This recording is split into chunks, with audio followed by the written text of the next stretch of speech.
और ये वीडियो किस बारे में है ये तुम लोगों को पता चल ही गया होगा। तो ये हमारा सेकंड स्कोर कार्ड मई 27 से मई 31 के बीच का हमारा जो स्कोर कार्ड है। स्कोर कार्ड क्या होता है? स्कोर कार्ड ये होता है कि भैया एक वीक के अंदर हमने कितने ट्रेड्स लिए, हमने उसमें कितना प्रॉफिट कमाया, कितना लॉस का अर्न किया, बस उसके रिगार्डिंग एक समरी जो होती है वो होती है एक स्कोर कार्ड। ठीक है, तो सब समझ में आ गया होगा कि स्कोर कार्ड क्या होता है। So let's get start. हमारा पहले ही मैं बता देना चाहता हूँ कि ये हमारा पिछले वीक का सिल्वर में जो मैंने होल्ड करवाया था 24 तारीख को, जो मैंने तुम्हें होल्ड करवा था कि भैया अभी इसे होल्ड करो, बेचना मत, तो ये वो ट्रेड है जो हमने, हमारा जो टारगेट है इस ट्रेड का, इस वीक फर्स्ट डे यानी कि 27 को ही टारगेट हिट हो गया था और हमें प्रॉफिट मिला है 2320 रुपये का इसमें। इसी वजह से मैंने इसे हाईलाइट किया है, क्योंकि पिछले वीक में हमने इसे होल्ड करवाया था और इस वीक में हमने इसे सेल आउट किया है। ठीक है, ऊपर से हमारा टारगेट हिट हुआ है और अच्छा खासा हमारे प्रॉफिट अर्न हुआ है। इस वीक पहला ही प्रॉफिट अर्न हुआ था, क्योंकि सिल्वर जो है गैप अप के साथ खुला था उस दिन 27 को। फिर हमारा इंडिविजुअल फर्स्ट ट्रेड होता है इस वीक का गोल्ड मिनी में 27 तारीख को हमने लिया था 72,000 का कॉल ऑप्शन, जो एक अच्छा ट्रेड था। हमने गोल्ड मिनी में ट्रेड किया था जिससे हमें 420 रुपये का प्रॉफिट अर्न हुआ था, जैसे कि तुम लोग देख पा रहे होगे। और हमारा जो बाइंग प्राइस था इसमें था वो 58 रुपीज़ का, हमारा सेलिंग प्राइस था 105 रुपीज़ का। अगर तुमने एक्चुअली गोल्ड लिया होता, जो गोल्ड का ऑप्शन होता है, तो शायद तुमने 4,700 रुपये बनाए होंगे, पर मैंने गोल्ड मिनी दिया था इसलिए मैं इतना ही कंसिडर कर रहा हूँ। ठीक है, फिर हमने कंसिडर किया था पारस, जो एक अच्छा डिफेंस का स्टॉक है। और हाँ, मैं तुम लोगों को एक बात बता देना चाहता हूँ कि पारस अगर तुम नहीं चाहते पारस लेना तो तुम HAL की तरफ जा सकते हो। थोड़ा महंगा पड़ेगा पारस से, पर अच्छा स्टॉक है।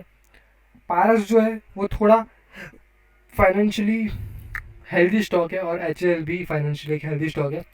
HAL अभी कुछ 22 से 25% जो है एक्सपेंसिव है और पारस थोड़ा इफेक्टिव प्राइस पे है अभी, तो इसी वजह से मैंने पारस सजेस्ट किया था। वरना मेरा जो पहला चॉइस था वो था HAL, क्योंकि वो एक ओवर वैल्यूड स्टॉक था, थोड़ा एक्सपेंसिव था वैल्यूएशन वाइज। इसी वजह से मैं तुम्हें HAL ना देके पारस दिया था। अगर तुम चाहो तो तुम इसकी जगह HAL भी ले सकते हो। ठीक है, जिसपे अभी हमें होल्डिंग में है ये, और नीचे मदरसन, दोनों ही भी होल्डिंग पे। उस पर हम जाते हैं, पर पहले बीच के ट्रेड्स देख लेते हैं।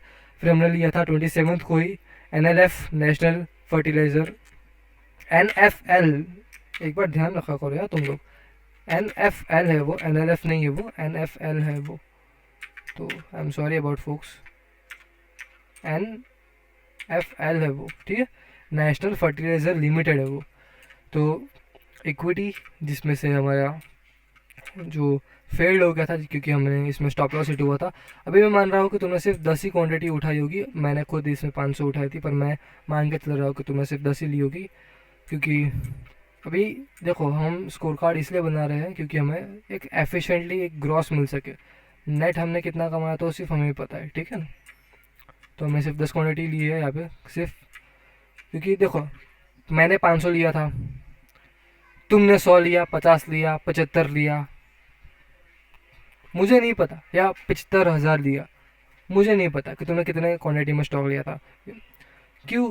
क्योंकि मैं किसी का इंडिविजुअल अकाउंट नहीं देखना चाहता मुझे, ठीक है। तो इसलिए मैं मान के चल रहा हूँ कि तुमने सिर्फ 10 ही क्वांटिटी उठा दी। वैसे मेरा इसमें जो स्टॉप लॉस हिट हुआ था वो हुआ था कुछ 2-2.5 हज़ार का स्टॉप लॉस, मतलब कुछ मेरा ब्रोकरेज क्या स्टॉप लॉस हिट हुआ था।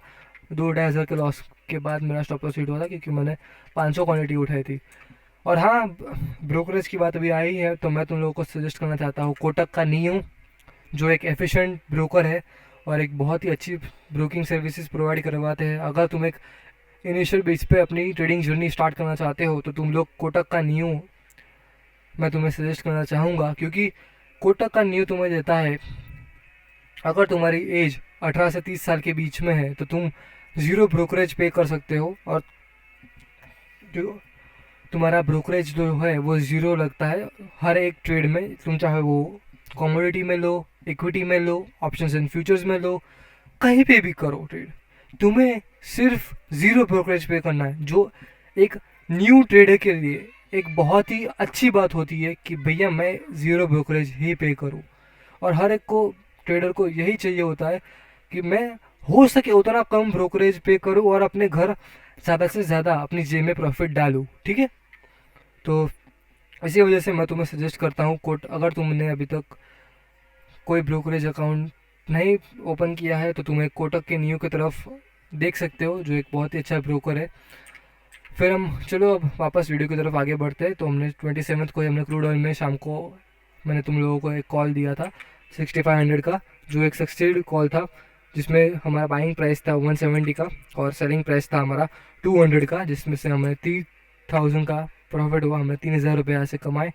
28 तारीख को मैं सिर्फ एक ही ट्रेड तुम्हें दे पाया था क्योंकि मैं थोड़ा सा बाहर था, वरना मैं तुम्हें 2-3 वैसे 28 तारीख को ना अपॉर्चुनिटी बहुत थी मार्केट में, पर मैं थोड़ा बाहर काम से थोड़ा आउटसाइड में था, तो मैं तुम लोगों को ट्रेड नहीं दे पाया। I am so sorry about that. वरना 28 तारीख को अगर हम थोड़े और ट्रेड्स ले पाते तो शायद हमारा स्कोर कार्ड थोड़ा और ऊपर चला जाता, पर हमने सिर्फ एक ही ट्रेड लिया, पर वो बहुत ही एफिशिएंटली ट्रेड गया था। हमने अगेन 6500 का कॉल लिया था क्रूड ऑयल का, एक ही लॉट लिया था,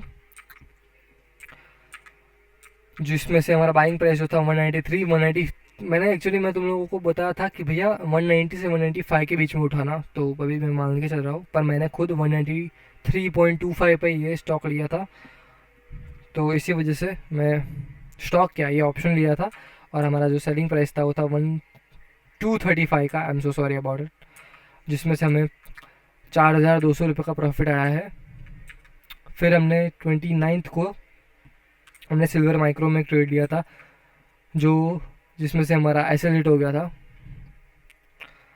हमारा जो बाइंग प्राइस था वो था 95820 का, और हमारा सेलिंग प्राइस जो हमारा हमने एसएल लगा था वो लगा था 95,500 पे, जिसमें से हमें 350 एक्चुअली 320 रुपये का लॉस हुआ है। स्टॉप लॉस हमारा हिट हुआ है। फिर हमने IRFC दिया था उसी दिन 29 को ही। इक्विटी का ट्रेड था हमारा 180 से 182 का हमारा बाइंग प्राइस था।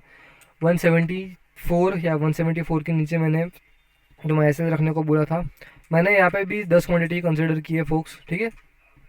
फिर जिसमें से हमें 62 रुपये का हमारा स्टॉप लॉस हिट हुआ है।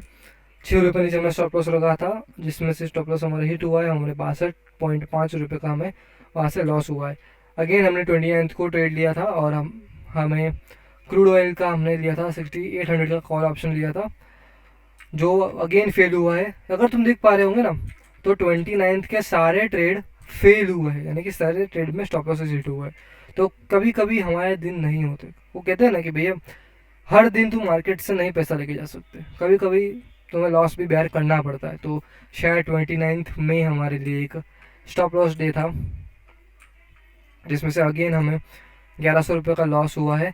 मेरा 111 रुपये 112 रुपये का बाइंग प्राइस था, और 10 रुपये 12 रुपये नीचे मैंने ऐसे लगाया था 100 रुपये के अंदर, ठीक है, जिसमें से मैं स्टॉप लॉस हिट हुआ है। 30 मई को अगर हम बात करें तो क्रूड ऑयल में हमने अगेन कमोडिटी ऑप्शन में 6600 का पुट ऑप्शन लिया था हमने, जो एक सक्सीड ट्रेड था। हमारा बाइंग प्राइस था 152 का और सेलिंग प्राइस था हमारा 186 का।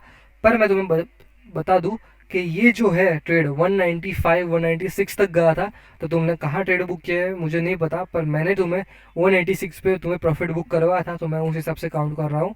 तुमने इसमें कमाया होगा 3400 रुपये, अगर तुमने as it is stop loss और टारगेट को फॉलो किया होगा तो। फिर हमने 31 को हमने लिया मदरसन, स्टार्टिंग में ही मदरसन के जो मेरा रिपोर्ट है, जो मैंने एज अ रिसर्च एनालिस्ट मैंने जो रिपोर्ट बनाया है मदरसन का, तो मेरा जो टारगेट है मदरसन इस पर्टिकुलर स्टॉक के अंदर तो है 165 से 168 का, और मैंने तुम्हें उसी के आसपास का टारगेट दिया होगा, आई थिंक सो।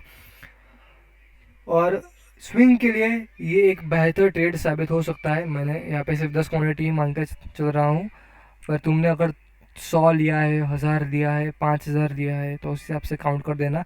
मैंने ये पूरा एक्सेल शीट जो है ये नीचे डिस्क्रिप्शन में दे दिया है, तुम वहाँ पर जाके इस पूरे एक्सेल शीट को डाउनलोड करके देख सकते हो, अपने हिसाब से इसे कस्टमाइज़ भी कर सकते हो, तो चाहो तो डिस्क्रिप्शन में खोल के देख सकते हो, ठीक है।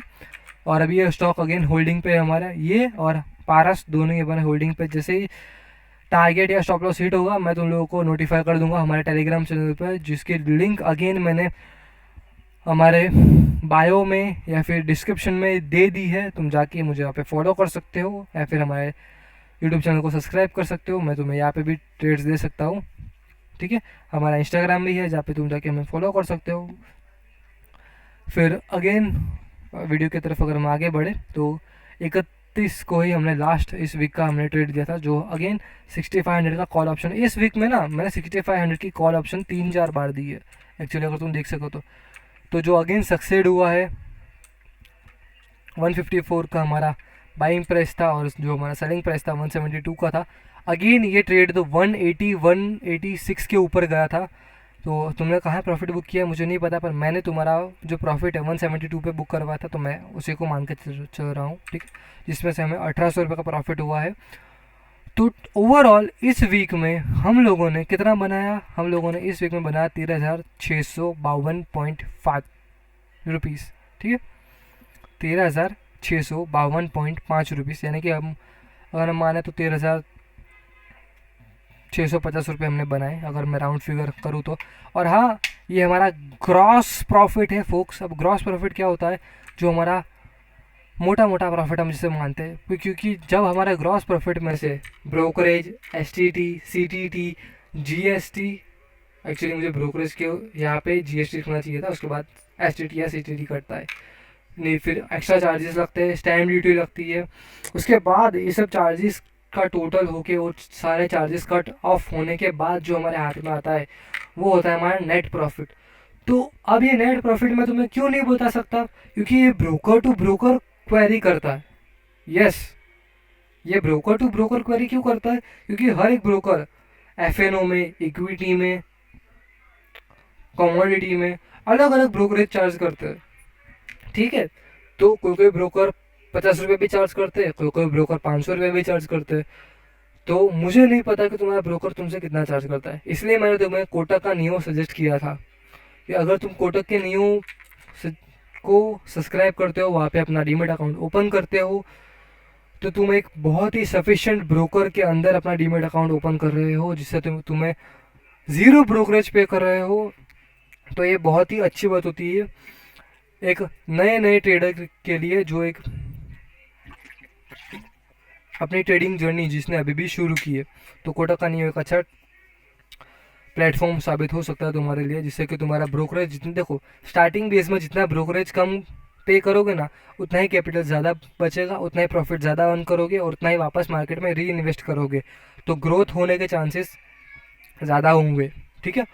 तो आज के लिए बस इतना ही रख रहा हूँ, मिलता हूँ अगले वीक एक और स्कोर कार्ड के साथ कि भैया अगले वीक हमने कैसा परफॉर्म किया। अगर तुम देख रहे हो तो पिछले वीक हमने कमाए थे शेयर बाज़ार से ट्रेडिंग करके 4,895 रुपये, यानी कि 4,900 रुपये अप्रॉक्स। और इस बार हमने अप्रॉक्स डबल अपना प्रॉफिट ले लिया है, डबल या 1.5 गुना भी तुम बोल सकते हो, 13,650 रुपये। तो इस वीक ये वीक हमारा पिछले वीक से अच्छा गया है, ठीक है। तो आज के लिए सिर्फ इतना ही। अगर तुमने अभी तक मेरे चैनल को सब्सक्राइब नहीं किया है तो अभी के अभी जाओ सब्सक्राइब करो, बाजू वाले बेल आइकन को भी क्लिक करो। अब तुम उस पर अपना प्रॉफिट फेंक के मारो या ब्रोकरेज, मुझे नहीं पता, वो दब जाना चाहिए, ठीक है। तो मिलता हूँ किसी और वीडियो में, टिल देन टेक केयर।